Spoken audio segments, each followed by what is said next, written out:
And while working to build an unmatched connection to the city, we have reinforced, and I have reinforced my own commitment to what got us in the race and got me in the race in the first instance.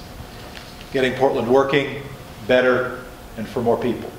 I'm running for mayor because of one big reason, and that is that I love this city, and that I have seen it drift and lose focus and lose opportunities and fall short on some basics in the last few years. And I thought to myself, I can help fix that.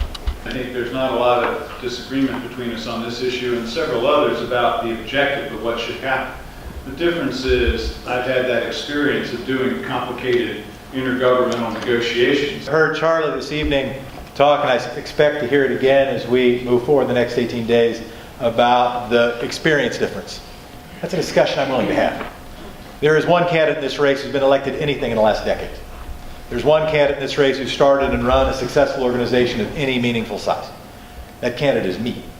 I think we do agree on some things. I think some of our differences have been underappreciated. We process information in some similar ways. One of the differences I'll say East Portland.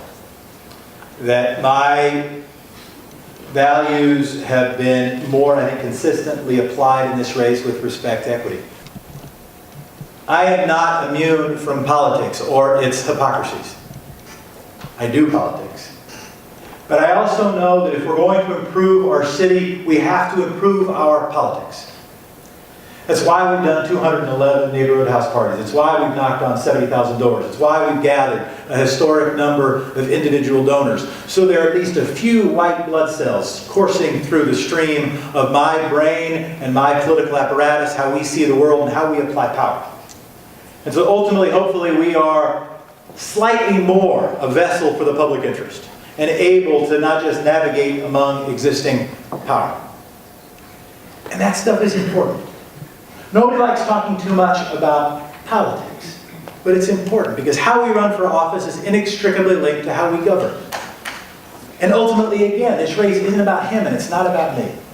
This race is about the future of the city. How we can engage more people in that process.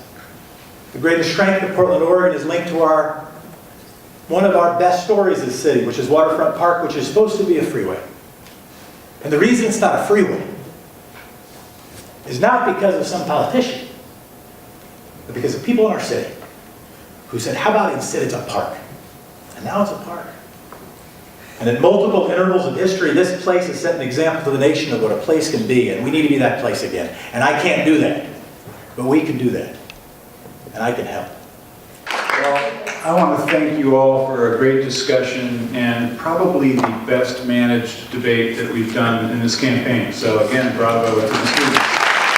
And I'll be focusing on those basics of city government, but every now and then I'll have a pet project, and one of them I hope you'll help me with, which is we ought to get a couple thousand people out for several beautiful September weekends and pull all of the ivy out of Forest Park. Wouldn't that be fun?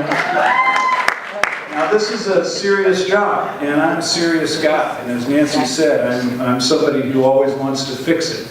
But there are opportunities for that passion and that vision that we have for a community to become real. And I think I can lead this team of equals in our strange form of government and a much larger team of partners, nonprofits, business, other governments in the Portland metropolitan area that Portland ought to have good diplomatic relations and actual working partnerships with, to take on the problems and opportunities of this, the best place in the country. I think I'm the guy for the job because I do see that and share that vision with you, but I can bear down and make city government work because I'm a guy who loves cities. A couple weeks ago at a women's leadership conference, I heard a young woman say she loves Portland because she wants it to always be an extraordinary place where extraordinary people do extraordinary things. I think we've been well led by some of them here tonight, and I can't wait to have the opportunity to serve you if the voters give me the chance in 18 days. Thank you very much.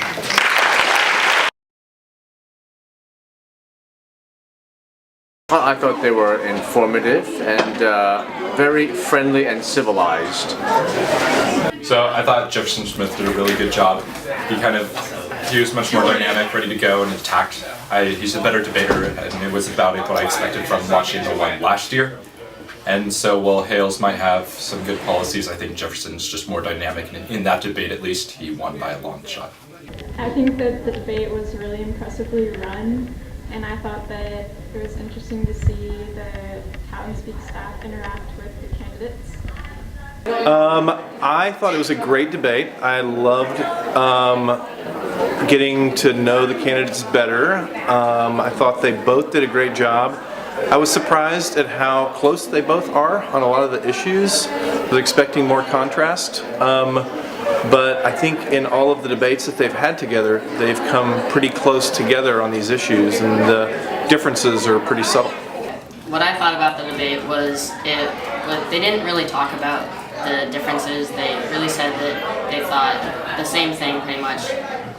And so far after the debate, I mean, they're both trying to get as many voters as they can, and I am supporting right now Charlie. It was okay.